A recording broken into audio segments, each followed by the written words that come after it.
माझा अजिंक्य सहवास म्हणजेच माझं नियमित अजिंक्य ताऱ्यावरती जाणं। सर्वात पहिल्यांदा मला आठवतं, मी लहानपणी म्हणजे साधारण 60 सालच्या अलीकडेच अजिंक्य ताऱ्यावर गेलेलो होतो।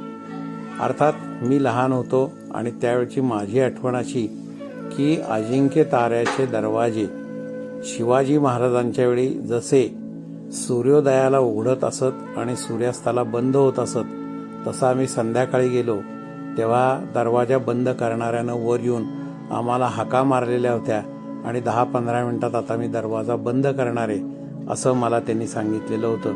ही मला आठवते।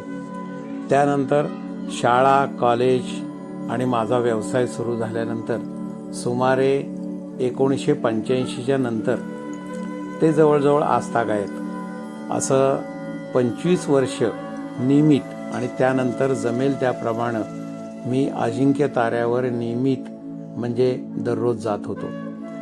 सुरुवातीच्या काही काळात म्हणजे असं म्हणू की 10-15 वर्ष मी नेहमीच्या रस्त्यानं म्हणजे उत्तर बाजूच्या रस्त्यानं पणमधून असं वर जात असे आणि त्या ठिकाणी मुख्य जी काही देवळं आहेत तिथपर्यंत जायचं।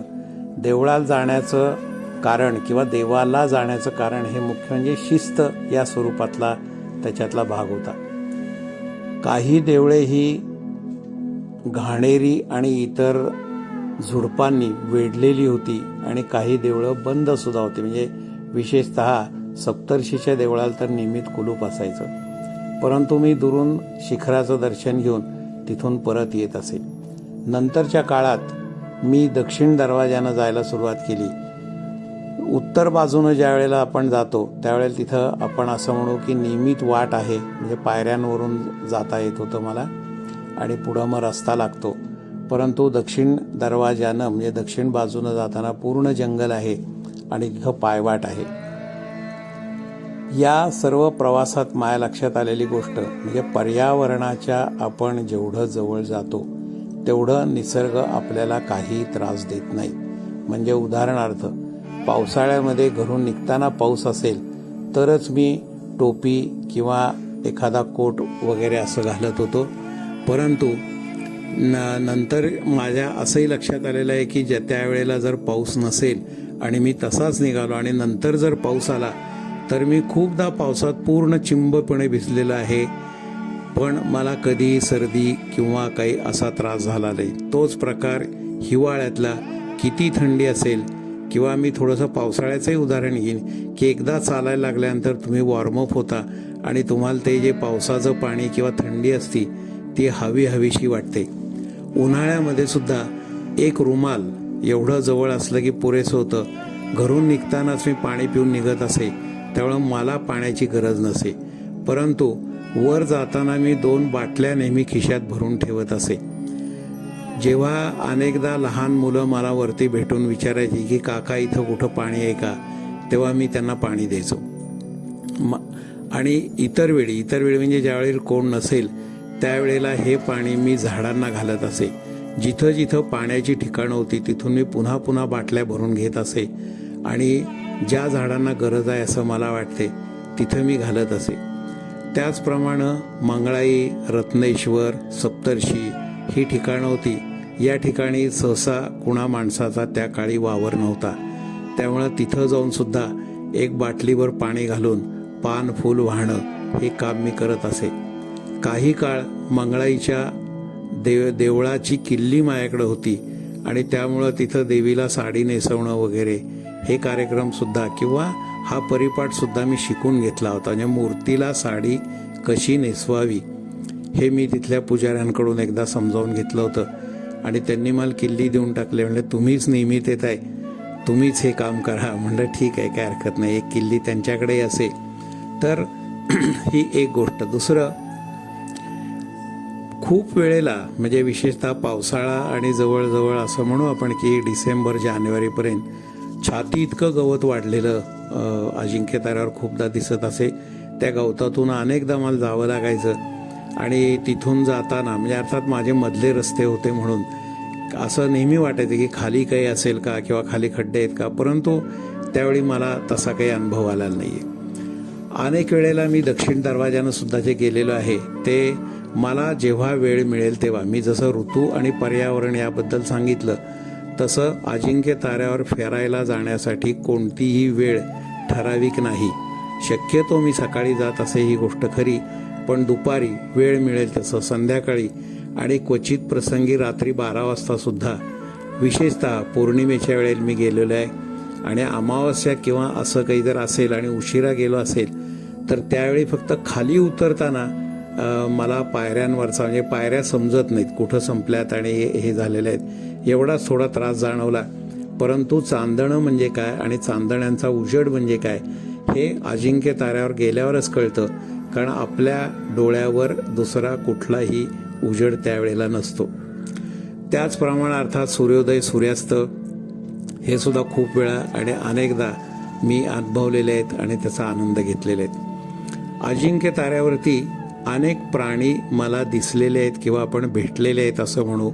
मला वाटतं जसं मी प्राण्यांना बघतो तसं प्राणी मला बघत असावेत आणि कदाचित मीही निसर्गाचाच एक भाग आहे किंवा त्यातलीच एक कडी आहे असं समजून त्यांनी मला कधी त्रास दिलेला नाही.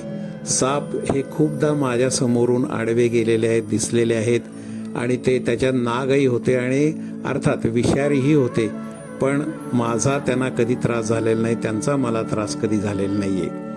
त्याचप्रमाणे मुंगूस, तरस, कासवही मला एकदा रस्त्यावर दिसलेला आहे. दक्षिण दरवाजानं जाताना मलाही आश्चर्य वाटलं, पाणी कुठं नाही आणि हे कासव या रस्त्यावर काय करते. अर्थात कासव उचलून नेणं आणि पाण्यात टाकणं अवघड होतं एक, आणि पाण्यात काही वेळेला कोळी मी मासे पकडायला येताना पाहिलेले आहेत. त्यांच्या ते ताब्यात कासव सापडल्यावर त्याचं जीवन अवघडच होणार, म्हणून मग मी जंगलामध्ये कासवाला सोडून नंतर मी पुढं गेलेलो आहे. या अजिंक्य ताऱ्याच्या प्रवासामध्ये अजून एक माझा प्रवास म्हणूया आपण, म्हणजे वेताळाची टेकडी किंवा वेताळाचं ठिकाण जे मंगळाईच्या खाली दिसतं, कड्याच्या खालती.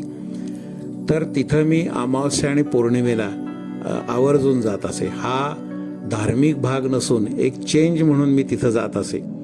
आणि खाली जे भाऊ आहेत खालच्या मंगळाईला, ते मग माझ्याकडं म्हणायचे की तुम्ही जाताच आहे तर एवढी उदबत्ती लावा, हा नारळ फोडा, कारण आमचं जाणं काही तिथं होत नाही. मी म्हणायचो ठीक आहे, काय हरकत नाही. तर त्या ठिकाणी जाताना माझ्या लक्षात आलेली गोष्ट की ज्या वाटेनं मी गेलेलो आहे त्या वाटेनं मी कधीच परत येऊ शकलो नाही, कारण तिथं वर जायला वाटच नाही आहे. तो बराचसा खडा चढ आहे, ते पूर्ण जंगल आहे, तिथं एकेका झाडाला धरून चढावं लागतं. आणि तिथं सुद्धा मला मगाशी सांगितलं असे प्राणी भेटलेले आहेत, दिसलेले आहेत. वेताळाच्या टेकडीवर जाण्यामध्ये अतिशय आनंदाची गोष्ट म्हणजे एकदा तुम्ही त्या ठिकाणावर म्हणजे सपाटीवर पोचला की अतिशय छान वारं येतं तिथं. उन्हाळ्यामध्ये भोकराची झाडं तिथं जवळच आहेत. आणि काही वेळेला माझ्याबरोबर आणि काही लोक असतील तर आम्ही तटाच्या कडेनं तिथूनच दक्षिण दरवाजाला पोचलेलो आहे. तिथं सुद्धा अर्थातच उघड आहे, वाटेत जाताना रस्ता नाही, पण काही ठिकाणी गुहेसारखा थोडासा भाग त्याच्यामध्ये आहे, तिथं आपलं सहज बघता येतं.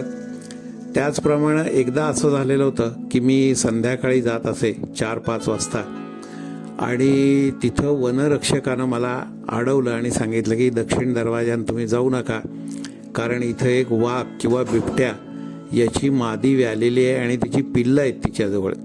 ज्यावेळी पिल्लं असतात तेव्हा मादी ही ॲग्रेसिव्ह असते किंवा तुमच्यावरती हल्ला करू शकते, म्हणून तुम्ही जाऊ नये. त्या दिवशी मी गेलो नाही तिथनं. दुसऱ्या दिवशी मात्र कोणीच अडवायला नव्हतं आणि मी म्हणलं जाऊया, काही फार अडचण नाही आहे, म्हणून मी पाऊल वाटेनं गेलो. वर गेल्यानंतर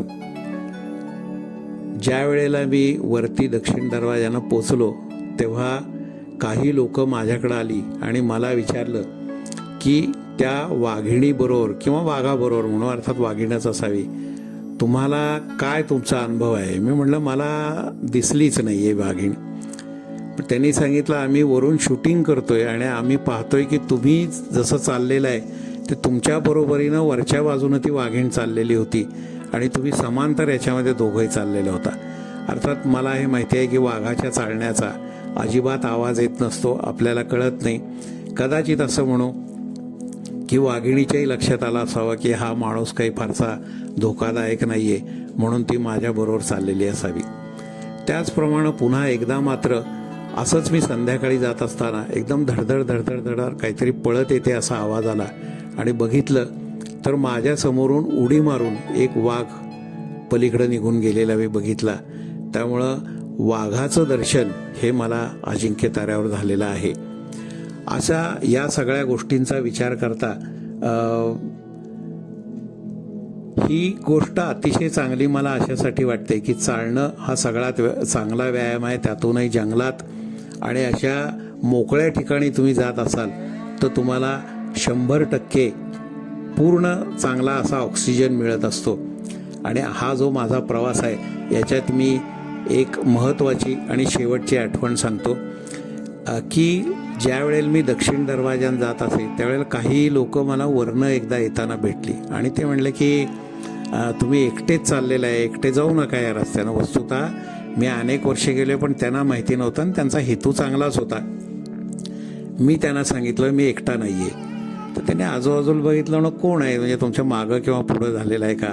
आणि मी वर त्यांना हात दाखवून म्हणलं की मी ज्या वेळेला जातो त्यावेळेला माझ्याबरोबर मंगळाई असते. अजिंक्य ताऱ्यावर जे देवीचं देऊळ आहे तिचं नाव मंगळाई आहे आणि अनेक वर्षे मी तिथं जाऊन काही सेवा केलेली आहे. त्यामुळं म्हणलं मला भीती वाटत नाही. ते वेळ म्हणल्यानंतर त्यांनी मला नमस्कार केला आणि मग मी तिथून पुढं गेलो. एकदा हा दिवस मला नक्की आठवतो कारण दुसऱ्या दिवशी पाडवा होता. म्हणजे मी अमावस्येला सकाळी लवकर मंगळाईच्या इथं गेलो आणि मंगळाईच्या इथं जो तट आहे तिथं मला बूट ठेवलेले होते पायरीवर आणि काही कागदपत्र आणि काहीतरी त्याच्यावर ठेवलेलं होतं. पलीकडे एक जण याची फुलं वेचत होता, पांढरा चाफा. चैत्रामध्ये पांढऱ्या चाफ्याला फुलं असतात. तर मी नेहमीप्रमाणे मंगळाईचं देऊळ उघडलं, तिथं पाणी घातलं, साडी वगैरे देवीला वाहिली, फुलं आणलेली होती बरोबर ती वाहिली, उदबत्ती लावली आणि बाहेर आलो, दार बंद केलं आणि प्रदक्षिणा घालायला लागलो. तेवढा तो माणूस मला जाताना दिसायला लागला. तर मी त्यांना हाक मारली, म्हणलं की तुम्ही जाताय पण तुमचं बूट आणि हे सामान इथंच राहिलेलं आहे. तर त्यांनी सांगितलं की ते सामान माझं नाही आहे. मी त्यांना हाक मारली. मग आम्ही दोघंही तिथं गेलो आणि बघितलं तर कड्याच्या खालती एक माणूस किंवा आपण बॉडी म्हणू अशी पडलेली दिसली. नंतर माझ्या लक्षात आलं की हा बहुतेक आत्महत्येचा प्रयत्न आहे किंवा कसं. आणि ती कागदा अशी काहीतरी इकडं तिकडं झालेली दिसली मला, कारण त्यावेळेला वारंही होतं सकाळचं सुटलेलं. तर मी त्यांना सांगितलं आपण हे पोलिसात जाऊन सांगू. तो घाबरला आणि तो म्हणला माझ्याच्याने हे काही होणार नाही, म्हणून तो पटदिशी तिथून पळत निघूनच गेला. नंतर ते सगळे कागद मी एकत्र घेतले, त्याच्यावरती दगड ठेवला, बूट बाजूला ठेवले आणि वरती वायरलेसचं ऑफिस आहे, त्या वायरलेसच्या ऑफिसच्या इथं मी जाऊन सांगितलं की असं असं मी हे सगळं ठेवलेलं आहे आणि तिथं माणूस पडलेला आहे. फक्त मला एकट्याला काही शक्य नाही आहे त्याला काही करणं, कारण तिथून जायचं म्हणजे पुन्हा दक्षिण दरवाजानं किंवा पश्चिमेच्या दरवाजानं तटाकडून जाऊन तिथं जावं लागणार होतं. आणि मग म्हणलं तुम्ही कुणाची तरी मदत घ्या किंवा बोलवा लोक याच्या संदर्भामध्ये. आणि तिथून मी निघून आलो. निघून आल्यानंतर घरी जसं आपण म्हणतो की एखादी आठवण सांगावी म्हणून आंघोळीनंतर मी नाश्त्याच्या वेळेला सांगायला लागल्यानंतर घरातले सगळे माझ्यावर नाराज झाले. म्हणले की तू याच्यामध्ये कशाला पडला. समजा आता पोलीस म्हणले की तूच त्याला कशावरनं ढकललं नाहीस असं म्हणलं तर आपण काय सांगणार. मी गप्प बसलो. नंतर दिवसभर माझी OPD आणि इतर कामं चालू होती. तेव्हा चुकून मला वाटायचं की बहुतेक आता पोलिसांची गाडी येईल आणि म्हणतील की चला तुम्हाला पोलीस चौकीवर बोलवलेलं आहे. पण तो तसाच दिवस गेला. दुसऱ्या दिवशी नियमितप्रमाणे मी पहाटे उठलो, माझं आवरलं सगळं आणि मी फिरायला बाहेर पडलो आणि मी वर गेलो. आणि वर गेल्यानंतर त्या याच्या जागी वायरलेसचं जे ऑफिस आहे तिथं 3-4 जणं बाहेर उभीच होते. परत मला एकदम म्हटलं बहुतेक आता हे सगळे म्हणणार काल त्यांना म्हणले पत्ता कळला नसेल, आता तुम्ही आलेला आहेत चला. पण ते माझ्याजवळ आले आणि मग त्यांनी मला असं सांगितलं की साहेब तुम्ही हे जे सगळं आम्हाला सांगितलं त्या माणसाबद्दल, तिथून वरनं आम्ही बघितलं त्याची काही हालचाल होत नव्हती. शेवटी आम्ही 2 चादरी किंवा सतरंजा म्हणू आपण, एक सतरंजी एक चादर असं घेऊन त्याच्या तिथं पोचलो आणि त्याला आम्ही सतरंजीवर घेतलं आणि म्हणला चांगली गोष्ट अशी की तो माणूस जिवंत होता. तुम्ही सांगितलं आम्ही नेलं म्हणून तो जिवंत राहिला. हेच जर तुम्ही सांगितलं नसतं आणि त्याच्याकडे दुर्लक्ष केलं असतं किंवा ते कागद टाकून दिले असते किंवा काही झालं असतं तर कुणालाच कळलं नसतं आणि मग मात्र जंगली प्राण्यांनी त्याला ठार करून टाकलं असतं किंवा आणि काहीतरी झालं असतं, तर त्याला आम्ही सिव्हिल हॉस्पिटलला नेलेलं आहे. त्याला काही मोठ्या जखमा किंवा हे झालेलं आहे, पण त्याच्यावरती आता उपचार सुरू आहेत. यावरून माझ्या असं लक्षात येतं की आपण कुणाचं चांगलं चिंतलं किंवा चांगलं काही केलं असेल तर देव किंवा कुणीही आपल्याला फार त्रास देऊ शकत नाही.